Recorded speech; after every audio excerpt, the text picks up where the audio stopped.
дърби. Седмите дърби. Отрете. Четвърта сцена, последната е голяма скръп, седемте тръби.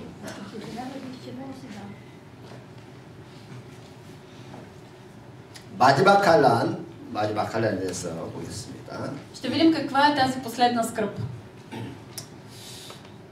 우리는 인류 역사가 어디로 진행되고 있는가 아는 것이 너무 중요합니다. Много е важно ние да знаем на къде отива човешката история. 인류 역사가 마지막이기 때문에는 물질 문명과 학력 문화가 사회에 가득 차게 될 것입니다. В последно време хората ще бъдат изпълнени с материализъм и хедонизъм. 쉽게 말하면 한마디로 말하면 세상이 갈수록 더 타락하게 된다는 말입니다. Или казано по-простичко, човешкият свят ще бъде още по-покварен. 그래서 인간의 윤리가 무너지게 될 것이고 Моралът ще пропадне. 또 교회는 텅텅 비는 그런 비극이 다가올 것입니다. И ще дойде такава трагедия, че църквите ще се опразнят. 많은 교회가 관리비를 내지 못해서 결국 문을 닫고 또 팔리게 될 것입니다. Много църкви ще бъдат продадени, просто защото няма да имат хора и средства за поддръжка. 이미 이런 불행이 유럽에서는 이미 진행되고 있습니다. И такова нещо вече се случва. 그래서 바울은 디모데에게 보낸 편지에서 말세 사람들에 대해서 이렇게 말하고 있습니다. Павел описва какви ще бъдат хората в последно време в своето писмо до Тимотей. 부트레 디모데에 드리치글라바 뻐르부터 뺐대. 내가 자에도 쳤대. 그래. И това знаеш, че в последните дни ще настанат тежки времена, защото хората ще бъдат себелюбиви, надмени, улични, неблагодарни на родителите, неблагодарни, много ненавистници, безсърдечни, неотстъпчиви, клеветници, невъздържани, свирепи, необичащи доброто, предатели, убийни, надути, повече обичащи удоволствията, отколкото Бога, имащи вид на благочестие, но отрекли се от силата му и оттекли се от вярата. 아멘. 오늘 우리 시대가 벌써 이 말씀처럼 급속하게 타락을 향해서 달려가고 있습니다. Нашето общество върви точно към такава поквара, каквато е описано.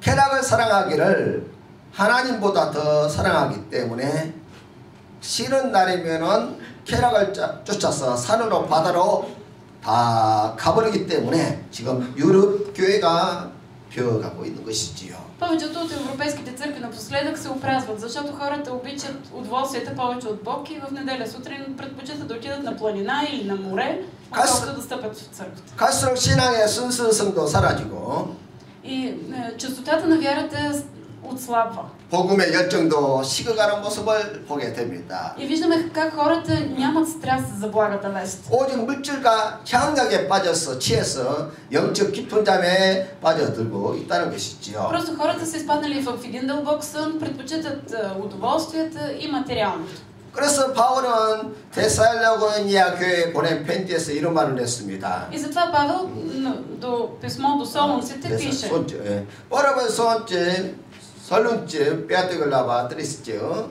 내가 자기는 첫째 드리 когато казва мир и безопасност, тогава ще дойде в тях, внезапна погибел, както болките във време на жена и няма да избегнат.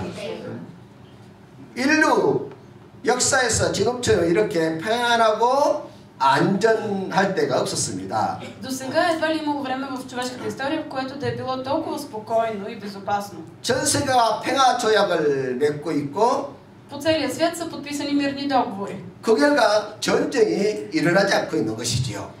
И благодарение на тях в момента не текат войни. 그래서 영원히 전쟁이 일어나지 않을 것 같다는 그런 또 그런 생각들을 가지고 있습니다. И хората си мислят, че сякаш никога няма да има война. 또 과학 문명은 갈수록 더 발전하기 때문에 살기가 좋아지고 있는 것이고 Науката и технологиите се развиват още повече и това води до подобряване на качеството на живота. 그렇기 때문에 갈수록 살기가 좋아지기 때문에 절대로 이 평화가 사라지지 않을 것이라는 그런 기대감을 사람들은 다 가지고 있습니다. Хората започват да живеят по-добре и започват да живеят в очакването, че никога това няма да се промени. 근데 어느 날 갑자기 인간이 의지했던 것들이 다 무너지는 그런 환란이 다가온다는 것입니다. Но идва катастрофа, бедствие, което ще направи така, че всичко, на което човек разчита да се премахне. 왜냐하면 사람들이 교회를 떠나고 하나님을 멀리하고 다 잠들어 버렸기 때문에 그렇습니다. И причината за това е, че хората са напуснали църквата и са заспали. 그래서 잠들어 버린 세상을 깨우기 위해서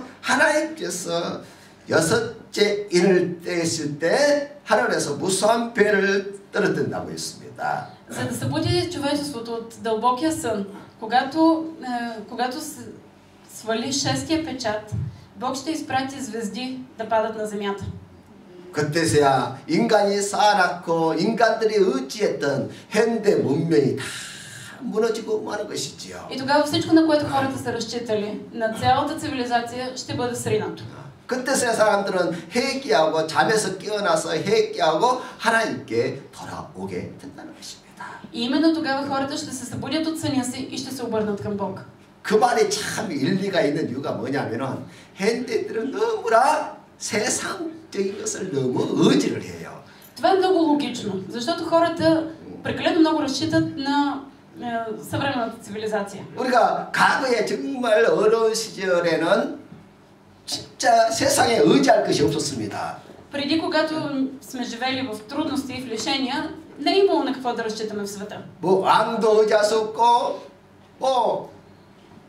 뭐 국가에서 일하는 사람을 믿을 수도 없고 Не си можел да разчиташ на човека до себе си, нито на държавата. 전체적으로 다 가난 속에서 살기 때문에 이 세상에는 소망이 없었습니다. Когато сме били бедни, не сме разчитали, не сме виждали надежда в света. 그래서 그 어려운 시절에는 오히려 소망을 하늘에 두고 하나님을 바라보고 늘 믿음을 지키며 그렇게 어려운 시절을 다 살았던 것이지요.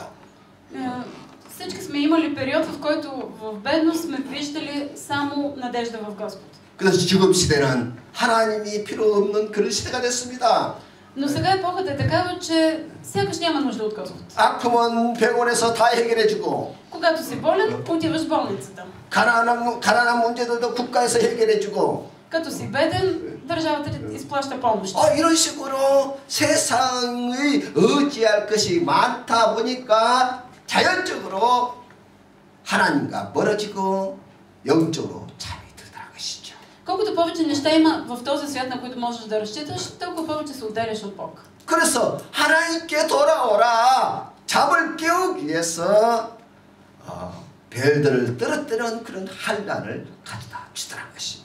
И затова Бог, за да събуди хората от съня им, ще изпрати метеорите да падат на земята. 그래서 인간들이 의지했던 것들이 다 무너지자 그때서야 잠에서 깨어나고 하나님을 찾고 회개하는 돌아온 역사가 일어나더라. Когато се унищожат нещата, на които хората разчитат в този свят, тогава те ще се обърнат към Господ. 그런데 그때 회개하고 돌아오는 사람이 있는가 하면 반대로 또 하나님을 향해서 대적하며 또 다른 길로 가는 사람들도 있더라는 것이지요. Ще има такива, които ще се покаят, ще се обърнат към Господ, но ще има и такива, които ще се задълбочат в своето неверие и ще се обърнат срещу Господ. 그때 회개하고 돌아온 사람들을 향해서 하나님께서 천사들을 보내서 그 이마에 인을 찍는 것입니다.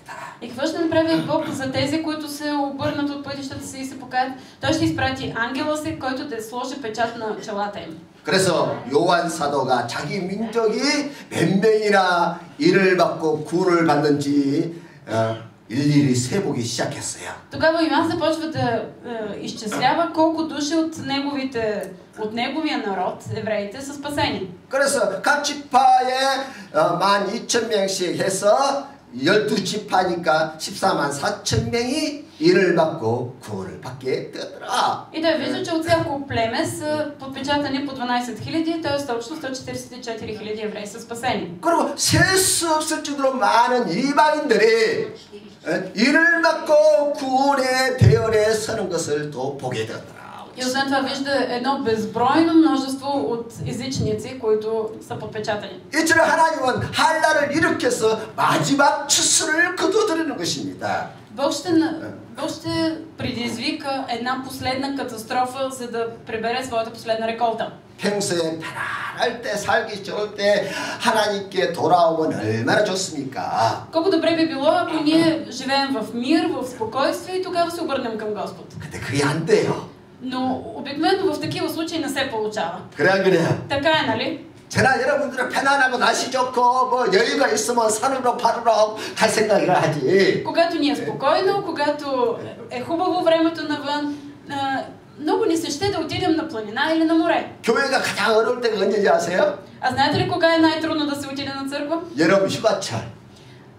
По време на ваканциите. 7월 8월 때 다들 산으로 바로 다 가버립니다. 그래서 교회가 텅텅 비는 거예요. През юли и август църквите се опразват, защото всички отиват на ваканция. 교회뿐만 아니라 세상이 다 그렇다니까요. И не само църквите, целият свят го прави. 그래서 하나님께서는 한란을 통해서 돌아오도록 만드는 것입니다. Затова Бог ще предизвика бедствия, за да се обърнат хората към Него. 할렐루야. 그래서 평소에 우리가 하나님을 잘 섬기는 것이 중요합니다. Затова е важно в ежедневието си ние да служим на Бог. 할렐루야. 그래야 어려움이 와도 우리가 그 어려움을 잘 이겨낼 수가 있어요. И така, когато дойдат и трудностите, ние ще можем да ги преодолеем. 평소에 이 어려움을 이기는 체질을 만드는 것이 신앙의 체질, 믿음의 체질을 만드는 것이 중요합니다.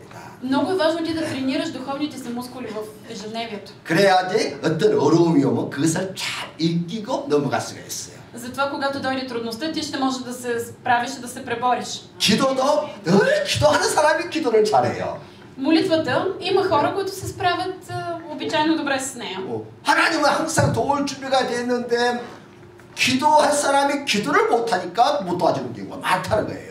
Но има много случаи, когато ти не си подготвен за това, че Господ ще ти отговори и затова не се молиш, и Господ не ти отговаря. 그리고 기도하는 습관이 되어 있으면 늘 어떤 어려움과 좋은 일과 나쁜 일과 생기면 늘 기도하기 때문에 그때 도움을 받게 되는 것이죠. Но когато ти си свикнал да се молиш, тогава се обръщаш към Господ и си готов на Неговия отговор. 근데 이 신앙의 습관이 안 되면은 마치 애굽에서 나왔던 이스라엘 백성들처럼 그 입에서 원망과 불평이 나오는 것이. Ако ние не сме свикнали да живеем с вяра, ние ще бъдем като еврейския народ, изведен от египетската земя, които евреите бяха непрекъснато пълни с проклятия и с оплакване. 그래서 우리 교회 성도들은 평안할 때, 좋을 때일수록 더 신앙생활을 잘하십시다. Затова нека всички ние да сме уверени в духовния си живот сега, когато ни е спокойно. 아멘. 편안할 때 영적인 체질을 건강한 체질로 잘 다듬어 만들어야 돼요. Когато имаме мир, сега ние трябва да тренираме своята духовна. 할렐루야. 그런데 사람들은 평안할 때 오히려 문명의 바벨탑을 쌓고 하나님을 대적하는 것이죠. Но какво правят обикновено хората, когато има мир? Те строят Вавилонската кула, за да се опълчат срещу Господ. 그래서 하나님은 한란을 통해서 알곡과 죽정인을 골라내는 거예요. Затова Бог ще изпрати бедствие на земята, с което да отдели плявата от житото. 주님이 7인을 다 떼시자 한란이 이제 멈추고 잠시 동안 소강 상태에 들어가게 됩니다. Когато се сваля седмия печат, има за кратко затишие. време на надежда. 그리고 7 천사에게 7 나팔을 주면서 이제 나팔을 불 준비를 하게 되는 것이죠. Дават се 7 тръби на 7 ангела и те се приготвят да затръбят. Първо тръба на първия ангели. 50의 글라바, 오크레베니아 50의 글라바 세스도 세뎀스죠. 내가 자녀도 쳤대, 쳤더래. И 7-те ангела, които държаха 7-те тръби, се приготвяха да затръбят. И затръби първият ангел. И дойде в град, и огън, размесени с кръв, и бяха хвърлени на земята. И третата част от земята изгоря, и третата част от дърветата изгоря и всяка зелена трева. 아멘. 첫 번째 천사가 나팔을 불자 피와 불이 섞인 우박이 온 지구에 떨어졌습니다. Когато затръбява първия ангел, земята е посипана с град, който е смесен с огън. 그 결과 땅 3분의 1이 타버리고 푸른 숲 3분의 1이 타버렸다고 있습니다.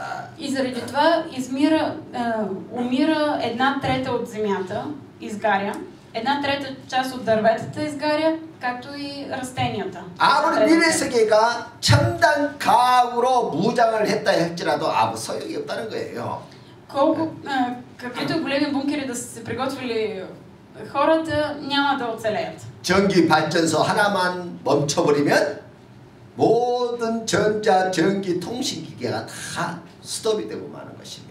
Дори само една електроцентрала да спре да функционира и всички електронни устройства стават за боклук. 그럼 사람들이 하루아침에 원시인이 되는 거예요. 원시인이. Само за един ден хората ще се превърнат в първобитни хора. 현대 문명이 쌓아난 것은 다 쓰레기가 되고 마는 거예요. Защото всички постижения на съвременната цивилизация ще са боклук. 구약 시대 애굽 땅에 실제로 이러한 재앙이 임했습니다. Имало е същото такова бедствие над египетската земя, когато са владели евреите. 모세가 바로왕에게 가서 내 백성을 유대인들을 보내라고 했을 때 바로왕이 거절을 했습니다. Моисей отива при фараона и казва: освободи народа ми, евреите. 그때 Но фараона отказва. 그때 하나님이 애굽 땅에 우박을 내리게 했던 것이지요. И тогава пада град върху египетската земя. 그 결과 애굽 땅의 모든 식물들,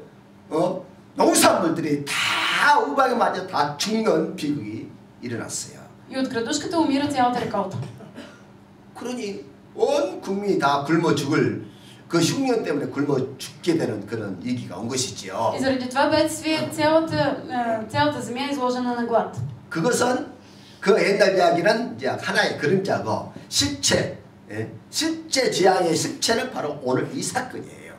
Това, което се е случило в миналото, това е преобраз. А това, което ще се случи реално, е това, за което четем днес. 그 옛날에는 한 지역에서만 일어났지만은 마지막 때는 우주 전체에 그런 일이 일어나는 거야.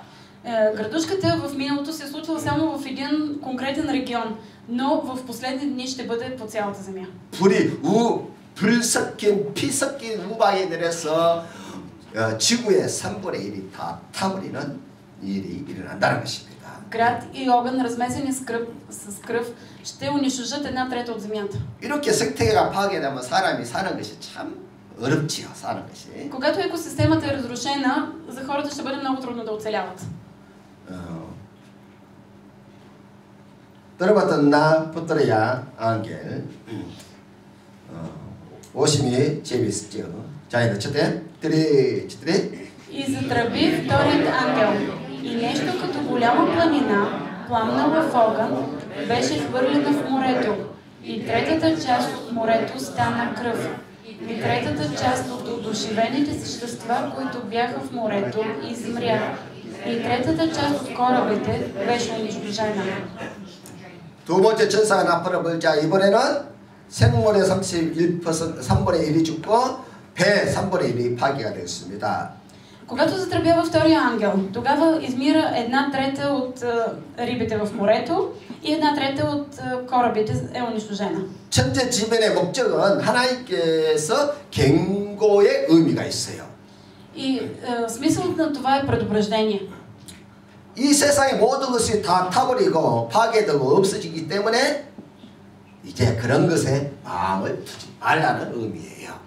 И смисълът на това е, понеже всичко ще бъде унищожено, опожарено, ще изчезне, не поставяйте сърцата си в тези неща. 아무리 좋은 집도 Не разчитайте на голямата си къща. 천재지변이 일어나면 그냥 다 무너지고 말아요. Случи ли се природно бедствие, няма смисъл. 여러분이 다 경험했듯이 미국에 뭐 허리케인 하면 재앙하면 그 집들이 다 사라지고 말잖아요.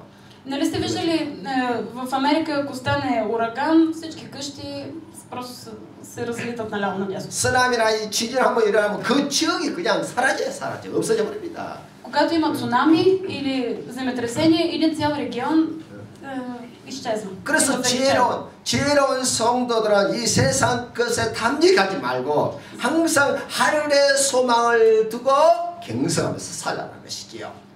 Предупреждението на това е: мъдрите християни не полагат своята надежда в материалните неща, но тяхната надежда е в небесните. 이런 천재지변이 일어나면 사람들이 하나님을 찾을 것 같지만 사실 하나님을 안 찾아요. Струва ни се сякаш, че когато има природни катаклизми, хората ще се обръщат към Господ. Но не е така. 오히려 하나님을 대적하고 또 무상을 쫓아간다 이제 다른 길로 가더라는 것입니다.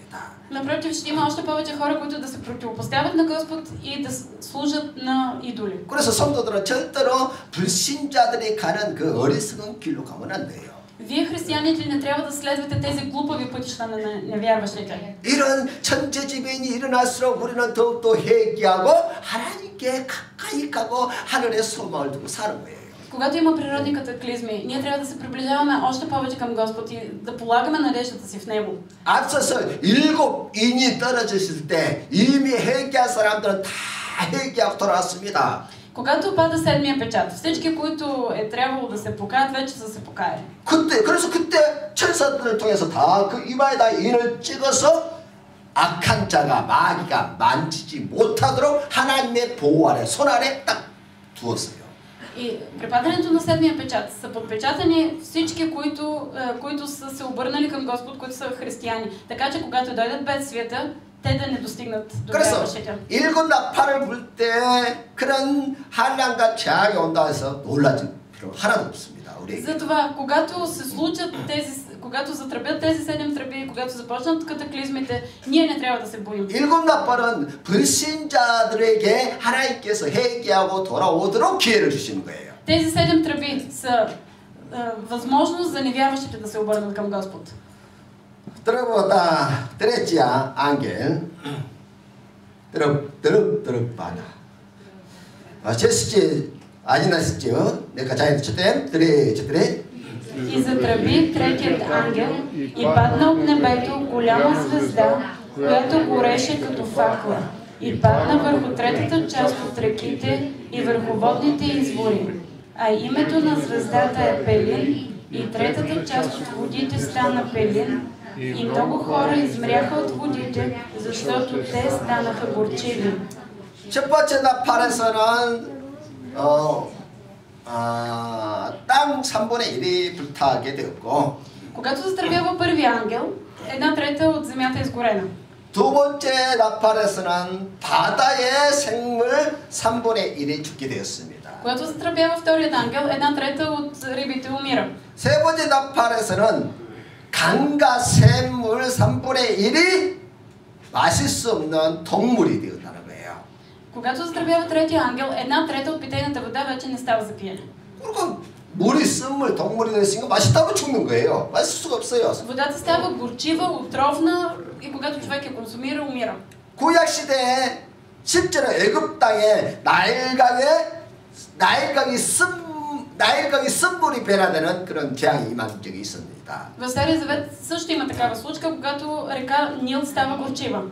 생각해보세요. 그 나일강이 쓴물이 되고 동물이 되니까 그 생선들이 물고기가 다 죽고 또 사람도 마실 수 없게 된 것이죠. Само се представете, когато водата става негодна за пиене, когато водата става горчива, всички риби умират и водата става лоша за пиене за хората. 그래서 하나님께서 회개하고 돌아오라고 기회를 주었던 것이지요. Това е шанс за невярващите да се покаят. 그러나 끝까지 바로 왕은 회개하지 않고 결국 회개하지 않으니까 나라가 망하고 말았던 것입니다. Но фараонът в Стария завет до края не се покаява и това води цялата страна до провал. 지금도 마찬가지예요. И същото се случва и днес. 이런 엄청난 재앙이 오면 빨리 회개하고 돌아와야 되는데 돌아오지 않으니까 결국 멸망으로 가게 되는 것이죠. Когато има огромно бедствие, а хората не се покаят, всичко върви към провал. 들어봤다 나 채떡 버렸지야 앙겔 드베나시죠. 자, четем. 3, 4. И затръби четвъртият ангел, и третата част от слънцето, и третата част от луната, и третата част от звездите беше поразена, така че да потъмне третата част от тях, и третата част от деня да не свети, както и от нощта. 아멘. 자, 이번에는 네 번째 천사가 나팔을 불자 해와 달과 별들의 빛이 3분의 1을 잃어버렸습니다. Когато затръбява четвъртия ангел, слънцето, луната и една трета от звездите загубват светлината си. 그 옛날 애굽 땅에 강팍한 바람 때문에 3일 동안 밤낮 어둠이 덮인 적이 있었습니다. В Стария Завет се случва същото. В Египет в продължение на 3 дни е бил завладян от пълен мрак. 3일 동안 어둠이 밤낮 어둠이 덮으면은 그 느끼는 공포감, 불안감은요, 이 말 표현을 할 수가 없어요. Когато в продължение на 3 дни, денонощно, земята е обхваната от мрак, хората изпадат в огромен ужас. 햇빛만 며칠 안 나도 안개 끼고 며칠만 햇빛 안 나도 얼마나 사람들이 정신적으로 시달리고 우울증에 걸리고 얼마나 힘들어합니까? Само няколко дни да няма слънце, да се стели мъгла и хората започват да проявяват психологически промени и изпадат в депресия. 이미 6번, 7번 그 인을 떨었을 때 거의 전기 시설 이런 것들이 다 파기가 된 상태였습니다. Вече ще е положение, в което 6-я, 7-я печат е паднал и всички и няма да има електричество. 근데 이번에는 해와 달과 별들의 빛이 3분의 1로 식어버렸기 때문에 얼마나 어둡겠어요. А вече и една трета от луната, слънцето и звездите ще загубят светлината си, така че ще бъде пълен мрак. 낮에도 마치 밤처럼 어두운 거예요. И през деня ще бъде тъмно като през нощта. 그래서 그 옛날 바로왕이요 3일 동안 어둠이 애굽 땅을 덮자 얼마나 두려워했던지 즉시로 내 잘못했다 회개하는 일들이 일어났던 것이지요. Дори ако видим, когато 3 дни тъмнината покрива египетската земя, фараона се сепва и казва, ами сбърках. 어둠이 그치자 다시 교만해져서 하나님을 대적했던 것입니다. 바로왕이. И в момента, когато мрака се оттегля, той отново се възгордява и се върши каквото си е наумил. 그래서 이때에 네 번째 천사가 나팔을 불 때 그 어둠이라는 것은 그 공포라는 것은 얼마나 심한지 사람들이 아마 여기저기서 기절하는 그런 일들이 일어날 것입니다. Невероятно, когато затръби четвъртият ангел, тъмнината ще бъде толкова наситена, че хората в ужаса си ще припадат. 들어갔다 나 뺏지야 안겔 요한 오크레베니아 제비치글라바 първото тристио нека заедно четем 3-4. И затръби петият ангел, и видях една звезда, паднала от небето на земята, на която се даде ключа от кладенеца на бездната. И тя отвори кладенеца на бездната, и от кладенеца се издигна дим, като дим от голяма пещ, и слънцето и въздухът потъмняха от дима на кладенеца. И от дима излязоха скакалци по земята, и им се даде власт, като властта, която има земните скорпиони. 이번에는 하늘에서 벨이 떨어지는데 그가 무적갱의 열쇠를 받았더라고 했습니다. Когато се изтърбява петия ангел, се казва, че Йоан вижда една звезда, паднала от небето на земята, на която се даде ключа от кладенеца на бездната. 이 하늘에서 떨어진 벨이 누굽니까? Коя е тази звезда, паднала от небето? 대충 보면 사탄처럼 보이지 않습니까? На пръв прочит си мислим, че става въпрос за Сатана. 그러나 떨어진 별이 좀 번역이 좀 바르게 되지 않았어요. Само че преводът в българската Библия не е точен. 떨어진 것이 아니라 헬라에서는 막 내려온 별이라서 내려온 별. Не е звезда паднала от небето, а на старогръцки е звезда слизаща от небето. 자, 예수님께서는 하늘과 땅과 모든 권세를 가지신 분이십니다. Бог има цялата власт на небето и земята. 또 예수님은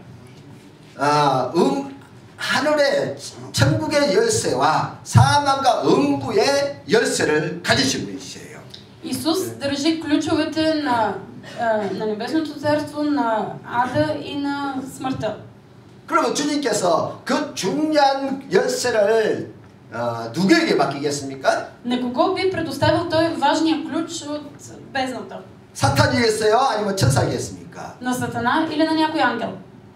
말할 것도 없이 자기 비서인 천사에게 그 열쇠를 맡기는 것이지요. Естествено е той да предостави този важен ключ на ангел. 그러면 이제 두바이세 클라와 뽀르비스지에 이런 말이 있습니다. 같이 한번 읽겠어요. Нека да прочетем заедно Откровение 20 глава, първи стих.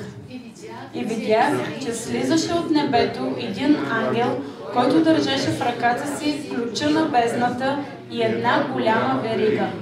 아멘. 이처럼 천국의 열쇠 그리고 사망과 음부의 열쇠를 주님께서 가지고 계시는데 Исус държи ключовете на смъртта и ада и небето. 그것을 수행하는 자기를 수행하는 천사에게 그 열쇠를 맡겼다는 것입니다. 관리하도록. И оставил този ключ на съхранение при съпровождащия го ангел. 여러분 미국 클린턴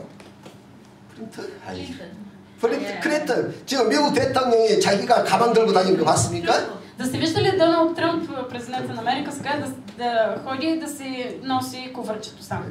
수행 비서가 항상 가방을 들고 있는데 Куфърчето го носи придружаващия го секретар. 가방과 자기 손목에다가 수갑을 채워서 절대로 잃어버리지 않도록 그렇게 관리하는 것이에요. И куфърчето е вързано за китката му с белезници, за да не го загуби никога. 그 가방에는 핵을 움직일 수 있는 키가 있기 때문에 항상 그 가방은 미국 대통령 옆에 항상 비서가 가지고 따라다니는 것입니다. И този секретар непрекъснато е до президента и пази куфърчето, защото в него има ключ, с който може да се употребява ядрено оръжие. 이처럼 예수님께서는 천국과 사망과 지옥의 키를 가지고 있는데 그 키를 항상 비서 천사에게 맡기는 거예요. Исус има ключа на небето, на смъртта и ада и той е оставил този ключ на съхранение при ангел. 그래서 그 비서 천사가 무적의 열쇠를 탁 여니까 함층이 올라오는데 함층이 정갈과 같은 권세를 받아서 사람들을 괴롭히더라고 했습니다. Ангелът с този ключ отваря кладенеца на бездната и оттам излизат скакалци, които започват да тероризират хората. Ci глава 4 до 6. Чайна четем, 3. И им се казва да не повреждат тревата по земята, нито някое зелено растение, нито някое дърво, а само такива хора, които нямат Божия печат на челата си. И им се даде да не ги убиват, а да ги мъчат 5 месеца. И мъчението им беше като мъчение от скорпион, когато уживи човек. През онези хората ще потърсят смъртта, но няма да я намерят и ще пожелаят да умрат, но смъртта ще побегне от тях. 이 함층이 누구에게만 쏩니까? Кого тероризират тези скакалци? 그래요. 입맞지 않는 사람에게만 쏘는 거예요. Те ще жилят само тези, които нямат печата на челото. 그리고 불신자에게 이 함층이 입맞은 사람은 피해서 가고 입맞지 않는 사람만 찾아가서 쏘는 것입니다. Скакалците ще отбягват хората, които имат печат на челото и ще отиват само при другите, за да ги мъчат. 이 항증이 정갈 같은 것으로 쏘는데 그 쏘면은 그 고통이 얼마나 심하겠어요. И те ще ги жилят като скорпиони. И наистина болката ще бъде неописуема. 잠을 잘 수 없을 정도로 고통이 심한데 그 고통이 몇 개월 동안요? 6달 동안 계속되는 거예요. И страданието ще бъде толкова голямо, че хората няма да могат да спят и това страдание ще продължи 5 месеца. 그 고통이 얼마나 심한지 죽고 싶어서 자살을 시도하지만은 죽음이 피해가더라. И хората в страданието си ще правят опит за самоубийство, но неуспешно. 그러니까 죽고 싶도 죽을 수가 없는 거예요. И това ще бъде състояние, в което дори да искаш да умреш, не можеш да умреш. 이 정도로 고통을 당하면은 우리 생각은 회개하고 돌아올 것처럼 보이잖아요. Ние си мислим, че когато човек страда, най-вероятно ще се покае. 근데 대부분 사람들의 마음이 얼마나 강팍한지 오히려 하나님을 대적하고 우상을 쫓아가는 거예요. Но повечето хора са толкова корововратни, че в такава ситуация те се обръщат срещу Господ и следват идоли. 그러니까 저와 여러분들이 예수 믿는 것이 얼마나 기적이야, 기적 사실. Затова това, че ние сме вярващи, е истинско чудо. 그래요. Така е, нали? 어쩌다가 그 복음을 깨닫고 내 마음에 죄를 깨닫고 회개하는 마음이 생겼다는 거예요. Някак се е случило така, че ние сме проумели благовестието и сме се покаяли. 그리고 이런 것이 다 하나님의 선물입니다. Това е подарък от Господ. 그런 마음을 하나님이 주신 것이지요. Бог ни е дал такова сърце. 내가 마음을 여니까 하나님의 은혜가 나에게 들어와서 내가 회개하고 주님을 영접하게 됐어요. Аз съм отворил сърцето си и Господ е влязъл в мен и ми е дал благодат. 근데 여기 보면서 항증이 정갈 같은 것을 쏘아서 6개월 동안 고통을 주는데도 회개하지 않아요. А тук какво виждаме? Че скакалци жилят хората като скорпиони и в продължение на 5 месеца и въпреки това хората не се покаяват. 우리는 어려움만 당하면 무조건 회개하고 하나님을 매달리면 돼요.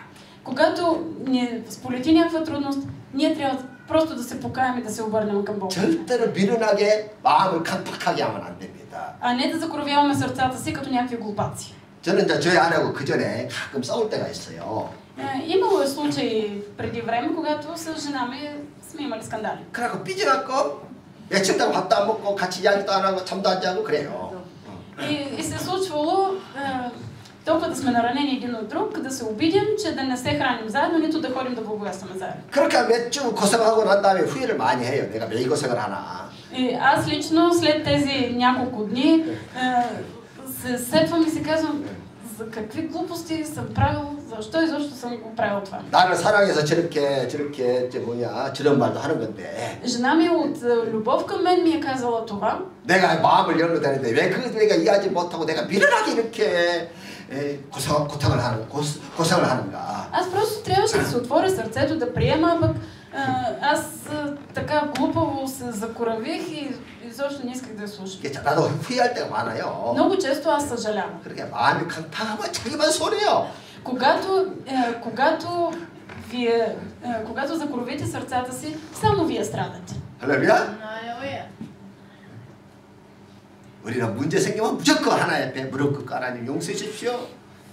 도와주십시오. Когато дойде проблема, трябва веднага да коленичим и да кажем: Господи, прости ме, помогни ми. 예수 그리스도의 십자가만 꼭 붙잡는 거예요. И да се хванем за кръста на Христос. 그것이 사는 길이요, 승리하는 길이에요. Защото това е начинът ние да оживеем и да победим. 아멘. 절대로 지금 항충이 맞아서 그 고통을 당하면서도 강팍해져서 하나님을 대적하는 어리석은 자가 되면 안 된다는 것이. Не трябва да бъдем като тези глупави хора, които въпреки страданието си, че ги мъчаха като ожилени от скорпиони, не се покаяха. 재빈 많이 났죠. нека заедно четем. 3, 4. И имаха нагръдници, като нагръдници от желязо и шумът на крилата. 이거 11절. 아니 7절. От седми стих.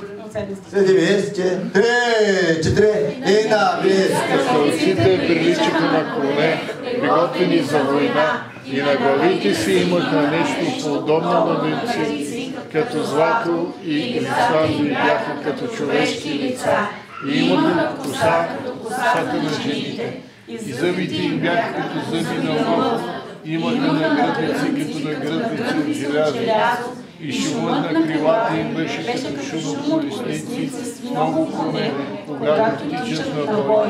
Имаха и опашки като скорпиони, и жилата им бяха в опашките, и имаха власт да повръщат хората 5 месеца. Имаха на себе си цар, ангела на бездната, който на еврейски се нарича Авадон, а на гръцки името му е Аполион. 이 항충의 행상을 표현하기 어려울 정도로 이상한 행상을 가지고 있습니다. Тези скакалци са много сложни за описване. 그들에게도 왕이 있는데 이름이 아바돈 아볼루온이라고 있습니다. За тях се казва, че имат цар, който се нарича Авадон или Аполион, 그 이름의 뜻은 파괴자예요. което означава разрушител. 이 파괴자는 이마에 입맞은 성도는 절대로 건드리지 않아요. И този разрушител по никакъв начин не може да се докосне до хората, които имат печат на челото си. 오직 불신자에게만 찾아가서 괴롭히는데 6개월 동안. Той измъчва само невярващите в продължение на 5 месеца. 그러면 우리 같으면 우리가 죄가 많아서 하나님을 떠나서 이런 고통을 당하고 있구나. На наше място ние бихме си казали, ами Господ ни изпраща това страдание. 그렇게 해서 하나님을 찾을 텐데 И бихме се обърнали към Бог. 이 얼마나 어리석은지 불신자들은 절대로 깨닫지를 못해요. А невярващите са толкова глупави, че не успяват да проумеят това.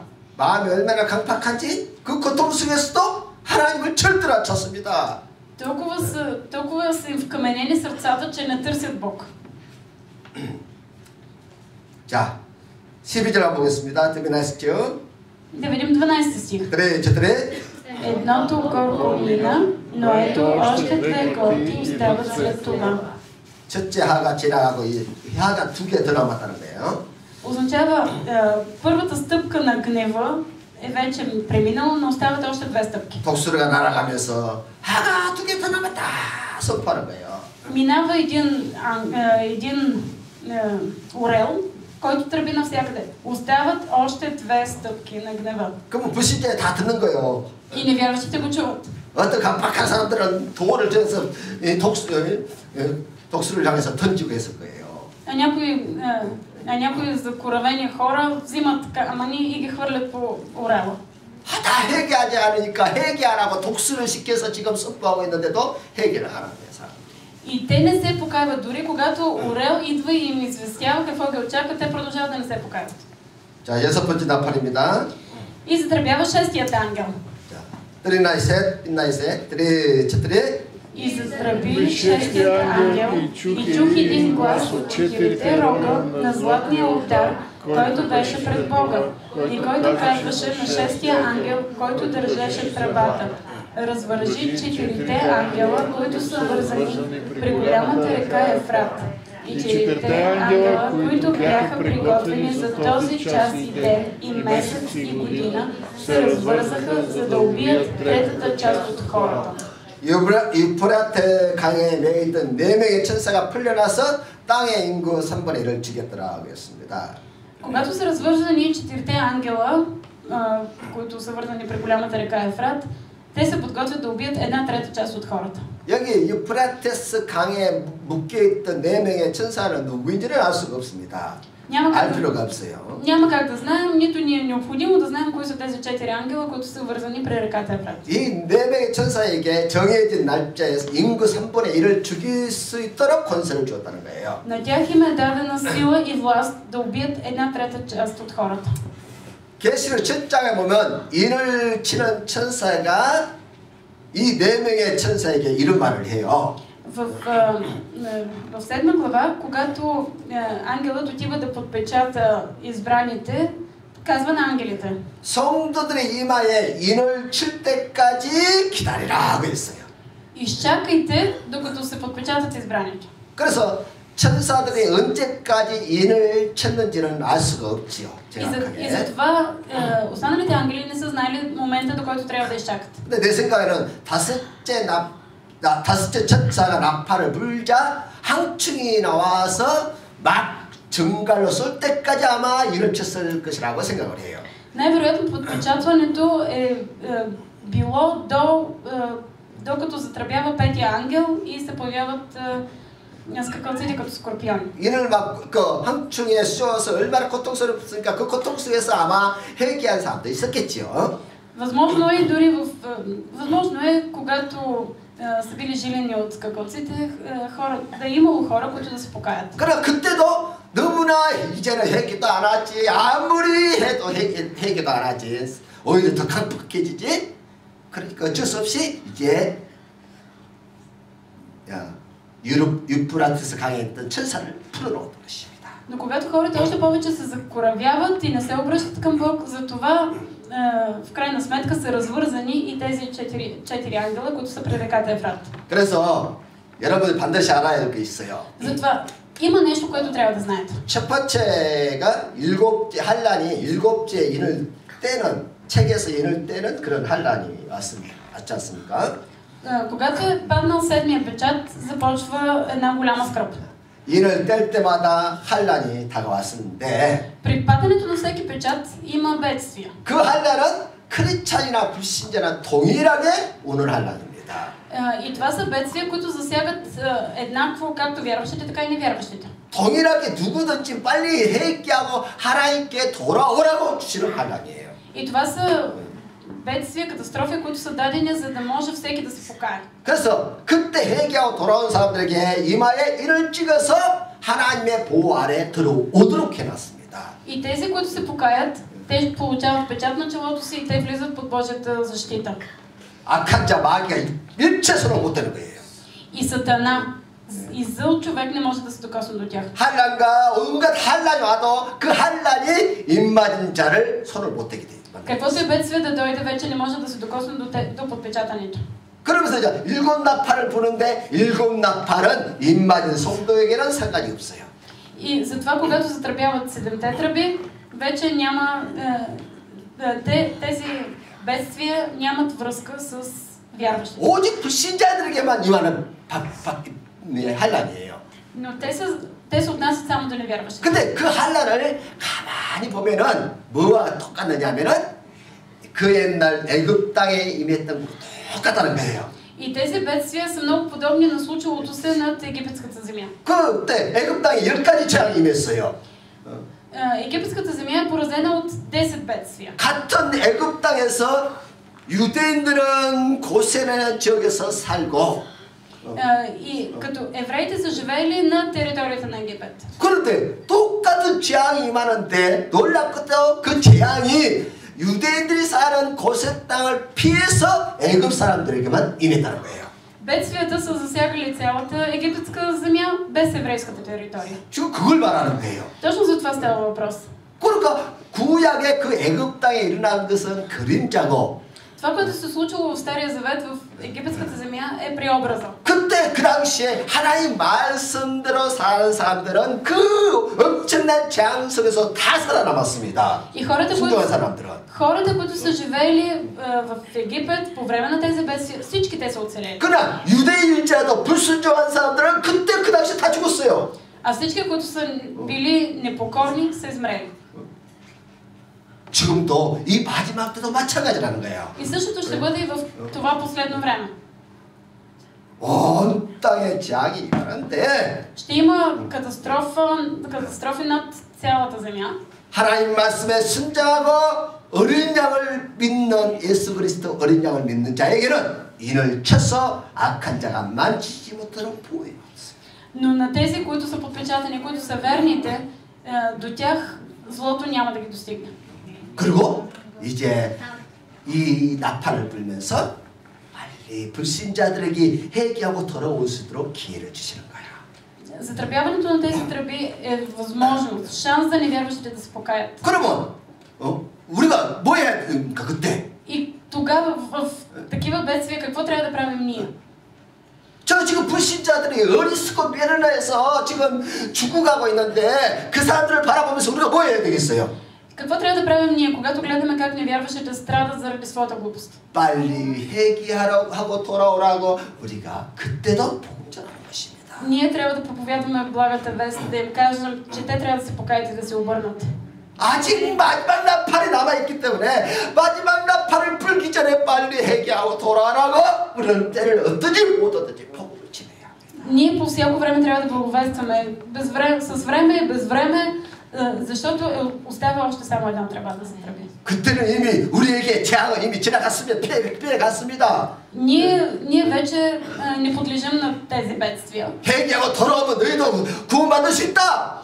И трябва да казваме, ако вие се покаете, вие се обърнете от пътищата си и вие ще бъдете спасени. 그때 우리는 전도자의 사명을 다 감당해야 합니다. Затова ние трябва да пазим своето призвание като благовестители. 그렇게 우리가 정말 봐라 예수 믿고 구원을 받으면 이런 놀라운 역사가 일어난다고 복음을 전했음에도 불구하고 사람들이 끝내 회개하지 않는 사람들이 있다는 것이지요. Но колкото и ние да проповядваме на хората, да им казваме, ето вижте, това ще се случи с вас, ако вие повярвате, пак ще има такива, които няма да се обърнат. 뭐 시간을 줘도 더 이상 시간을 줘도 기회를 줘도 이제 회개하는 사람이 돌아오는 사람이 없다는 거예요. Но идва момент, в който колкото и да се проповядва и колкото и шанс да се дава на хората, вече няма такива, които да се 그럼 하나님께서 역사의 문을 이제 닫게 되는 것입니다. И тогава Господ ще затвори историята. 자, 16절 19절 보겠습니다. Да видим от 16 до 19 стих. 자, четем. Три, четири. И числото на конните войски беше 2 пъти по 10 000, и аз чух числото им. И така видяха видението, конете и яздещите на тях. Те носеха нагръдници като от огън, яцинт и сяра, и главите на конете бяха като глави на лъвове, и от устата им излизаше огън, дим и сяра. От тези три язви, от огъня, от дима и от сярата, които излизаха от устата им, беше избита третата част от хората. Защото властта на конете е в устата им и в опашките им, понеже опашките им приличат на змии, имат глави и с тях повреждат. 4명의 천사가 거느리는 군대의 수가 2만만, 즉 2억이라고 말하고있습니다. Числото на конните войски е 2 пъти по 10 000, по 10 000, което прави 200 милиона. 그리고 이 군대가 불과 연기와 유황으로 사람들을 죽이더라고 했습니다. И тази армия поразява хората с огън, дим и сяра. 불신자를 죽이는 거예요. И убива невярващите. 인마는 그렇지 않다 죽이지를 못해요. И не може да се докосне до тези, които са подпечатани, до вярващите. 하나님께서 노아의 때는 물로 심판을 했지만 По време на Ной, съдът над земята е бил с вода. 마지막 때는 불로 심판하신다고 예언하셨는데 바로 그 예언이 여기서 이루어지는 것입니다. Но пророчеството е, че в последни дни съдът над човечеството ще бъде с огън. И именно в тази част се изпълнява това пророчество. 자, 한번 정리 좀 해봅시다. Добре, нека да направим едно резюме. 네 번째 인을 뗐을 때 천지의 지변으로 인구 4분의 1이 죽었습니다. 네 번째 인을 뗐을 때. Когато пада седмия печат, от природни катаклизми измира 1/4 от населението на Земята. 인구가 70억이라고 했을 때에 Да речем, че населението е 7 милиарда. 17억이 죽고 36억이 남았습니다. Измират 1,7 и остават 6 милиарда и 300. 아니요, 53억이 남았어. 53억.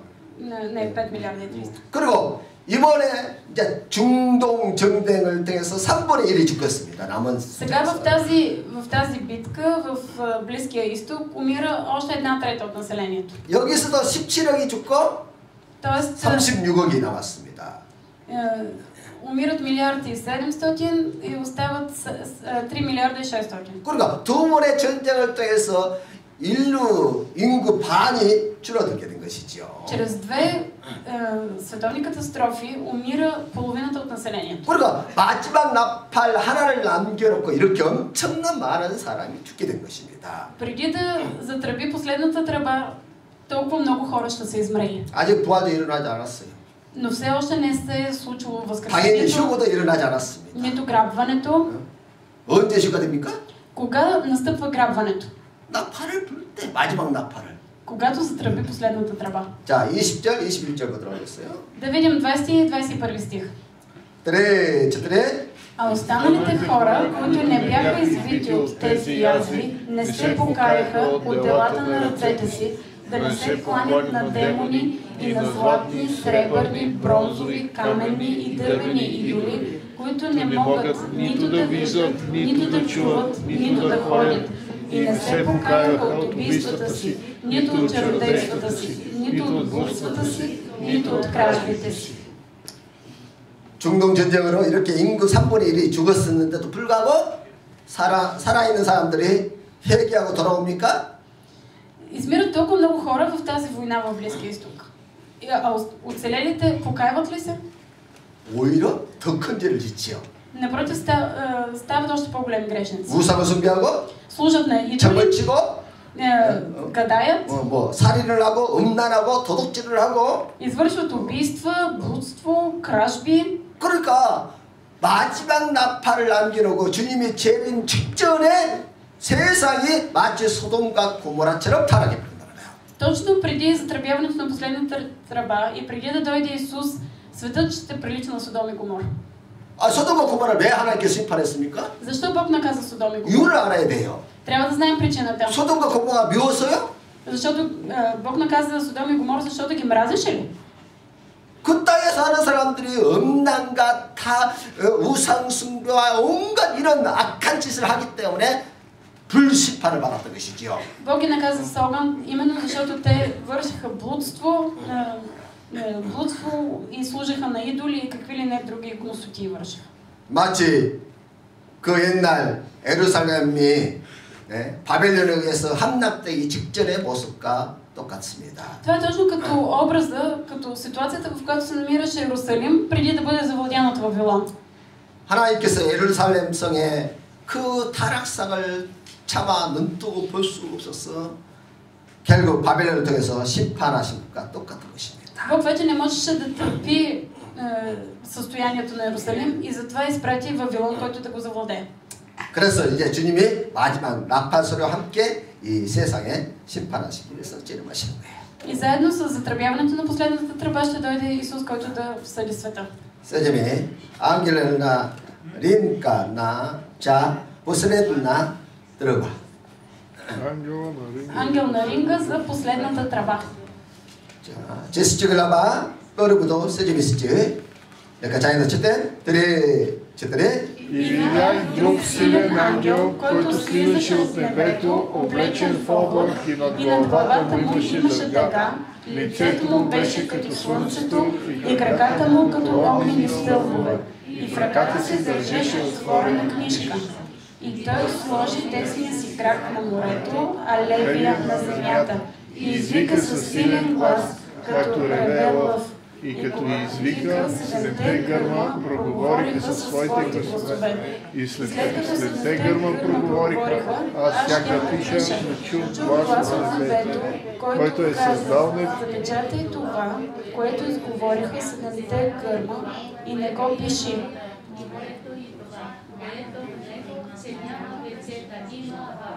Втори. Седми ангел. Що?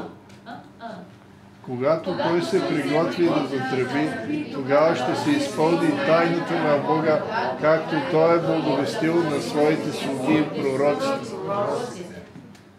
아멘. Амин. 자, 마지막 나팔을 앞두고 Преди последната тръба 크고 힘센 한 천사가 나타났습니다. се появява един огромен ангел, 한 손에는 열린 책을 잡았고 който държи отворена книга в ръката си. 한 발은 땅을 밟고 한 발은 바다를 밟았더라고 했습니다. И се казва, че единият му крак е на сушата, а другият на морето. 이 천사가 지금 뭐 하는 것처럼 보이세요? Как ви се струва, какво прави този ангел? 프로복싱 이런 복싱 같은 그런 게임을 보면은 보통 12라운드까지 게임을 합니다.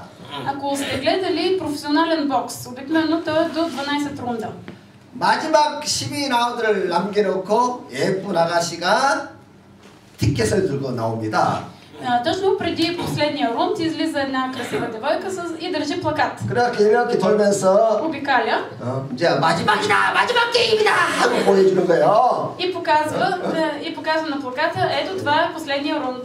Остава само още един рунд. 이것을 하는 아가씨를 보고 라운드 ангел이라고 그런 거야. 라운드. Тази девойка се нарича ангел на ринга. 그러니까 지금 마지막 나팔을 남겨놓고 이제 마지막이다 하고 라운드 ангел이 지금 돌고 있는 거예요. И това е един ангел, който играе ролята на ангел на ринга, който обикаля и обявява на всички, настъпва края. 돌면서 뭐라고 하냐? Обикаля и какво казва? 하늘과 땅을 그 마운데 만드신 모든 것을 만드신 하나님 이름으로 내가 맹세한다. Аз заповядвам в името на Бог, който създал небето и земята. 이제 정말 마지막 하나 남았다. Вече остава само едно. 하나 남았어 이제는. Остава вече само още едно нещо. 주님이 곧 오시겠다고 약속해놓고 2000년이 지나갔어요. Той обещава, че Бог ще дойде ей сега. 왜요? И вече са минали 2000 왜 그렇게 години. 했습니까? Защо? 예수님이 거짓말했어요? Исус да не би да е излагал? 아니지요.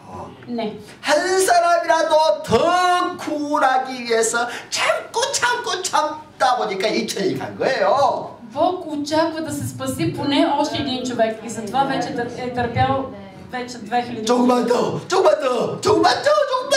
하다가 2000년 간 거예요. Още малко. Хайде още малко. И вече минаха 2000 години. 그런데 천사가 나와서 돌면서 ангелът 진짜 вика 마지막이야. 끝일까? и казва край. Вече само едно остана. 할렐루야. 그때 사도 요한이 천사가 들고 있는 책에 그 책의 내용을 쓰려고 했어요. Тогава Йоан прави опит да препише това, което пише в книгата. 그러자 천사가 야 쓰지 마라. И ангелът му казва не дай да пишеш. 도대체 그 열려있는 책이 무엇인데 쓰지 말라고 했을까요? Какво е пишело в тази книга, че ангелът казва на Йоан да не преписва? 처음에 요한이 천국에 갔을 때 하나님 보좌 우편에 닫혀있는 책이 있었습니다. Първоначално, когато Йоан отива в небето, той вижда от ясната страна на Бог, който е на престола, една запечатана книга. 예수님께서 그 책을 받아갖고 일을 하나, 둘, 셋, 7개를 떼었어요. Исус започва да отваря един по един печатите, които запечатват тази книга. 그리고 그 열린 책, 이를 뗀 열린 책을 이 천사에게 준 거예요. И тази вече отворена книга е дадена на ангела. 도대체 그 책에 무슨 내용이 있었어요? И какво пише в тази книга? 마지막 나팔 불면 일어날 사건을 기록한 거야. Описва събитията, които съпровождат отварянето на последния печат. 근데 그 마지막 나팔을 불면 일어난 사건을 이미 선지자들 통해서 다 예언해놨다는 거예요. И описва събитието, което вече е прогласено и известено на пророците. 그러니까 성경만 보고 다 아니까 쓸 필요 없다 그거예요. 쓰지 마라. 다 아는 내용이니까. И с други думи той му казва, ами всичко, което го пише тук, вече го има в Библията, така че няма какво да го писваш. 우리 하나님은요. Бог е наистина. 절대로 우리가 모르게 하잖아요. Бог е такъв, че ни държи в неведение. 모든 비밀을 다 성경에 다 기록해놨습니다. Всички тайни той вече ги е написал в Библията. 그리고 성경을 자세히 다 알게 돼 있어요. И ако четеш внимателно Библията, ще знаеш всички тайни. 비밀이다. 성경 보면 다 그 비밀이 답이 있다니까요. Това е тайна, обаче отговора го има вътре в Библията. 그래서 그 열린 책에 이미 선지자들 통해서 성경에 다 예언해 놨는데 그 내용이 뭐냐? И в книгата вече е описана тайната, която е известена на пророците. Коя е тая тайна? 뽀르그이 걸리지 빛나이셋 글라바 빛나이셋 뽀르그도 빛나이셋 붙들어있죠. 삐지셋 И първият 52 стих. 자, третье. Ето, казвам ви една тайна. Не всички ще починат, но всички ще се изведени един миг, мигване на око при последната тръба, защото тръбата ще се тръби и мъртвите ще възкръснат нетлени и ние ще се извиним. 아멘. 보세요, 우리가 지금 이 영광을 바라보면서 그리스도를 믿는 것입니다. Ние вярваме в Бог, надявайки се на това, което ще... 일곱 번째 마지막 나팔을 불자 순식간에 모든 것이 변해버립니다. Когато затръби последната тръба, в един миг ние ще се видоизменим. 예수 안에 잠자던 자들이 먼저 부활하게 될 것이고 Тези, които са умрели в Христос, те ще възкръснат. 이마에 인을 맞은 성도들이 썩지 않는 몸으로 변화되어 휴가 되는데 А тези, които са подпечатани, които са живи, те ще се видоизменят. 공중에서 만왕의 왕 되신 주님을 영접하게 되는 것입니다. И те ще посрещнат Христос, който идва на облаците. 그때 마지막 나팔을 부는 그 순간에 В момента, когато затръби последната 인류 тръба, 역사가 스톱이 됩니다. тогава ще се сложи край на човешката история. 그리고 두 개의 세계로 나누어져요. И тогава светът ще бъде разделен на две. 불이 섞인 휴거된 성도들은 불이 섞인 유리 바다를 건너서 하나님 보좌로 가는 것이고 Вярващите ще отидат отвъд морето, стъкленото море премесено с огън и ще бъдат пред Божия престол. 그곳에서 모세의 노래, 어린 양의 노래를 부르겠다는 거예요. И там ще пеят песента на Моисей и на Агнето. 모세, 왜 여기 모세의 노래가 왜 나와요 여기에? Защо тук се появява песента на Моисей? 옛날 이야기를 또 생각해야 돼 빨리. 옛날 생각. Трябва веднага да се спомните какво се случило в миналото. 애굽에서 이스라엘 백성들이 홍해 바다를 건너서 가나안 땅으로 가는 거예요. Евреите прекусиха Червеното море и влязоха в ханаанската земя. 지금 보세요. 유다